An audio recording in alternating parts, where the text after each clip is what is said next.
Društvo za sport i rekreaciju invalida opštine Kula organizovalo je svečanost povodom obeležavanja Međunarodnog dana osoba sa invaliditetom. Ovo društvo prošle godine proslavio 40 godina postojanja, te je nesumnjivo da njihovu delatnost karakteriše ozbiljna tradicija sportskog nadmetanja i zalaganje za bolji položaj osoba sa invaliditetom. Svečanost je održana u ugostiteljskom objektu Đole u Kuli. Tim povodom uručeni su prigodni pokloni najuspešnijim pojedincima. Predsjednik ovog društva, Dragan Đumić, istakao je da je za njih veoma uspešna godina, s obzirom na to da su zauzeli 3. mesto u generalnom plasmanu, a naredne godine potrudit će se da zauzmu možda i koje mesto više na pobedničkom postolju. Također, Đumić se pohvalno izrazio o saradnji sa opštinom Kula, bez čije podrške bi bilo mnogo teže organizovati sve planirane aktivnosti. Za ovu godinu imali smo baš rekordno i uspeha. Prvaci smo države u šahu, drugi smo bili u pikadu,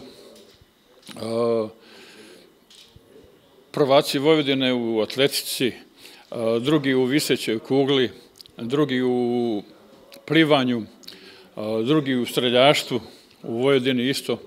Tako da u 3. generalnom plasmanu u Vojvodini to smo zadnje 2 godine nismo mogli tako da se plasiramo, a evo sad smo se plasirali i dogovarali smo se kako da za iduću godinu malo, ako bi uspeli i više da odemo od te 3. pozicije. Lokalnom samoupravom saradnja je dobra.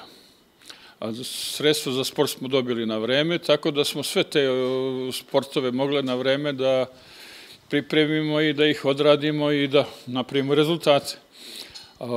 Malo je samo zakasnilo što se tiče ovog saveta za rad s osobama invaliditetom, a to je vezano za baš i dan invaliditeta i skupštine, ali dobro, uglavnom ćemo odraditi ovu godinu i završit ćemo je pozitivno.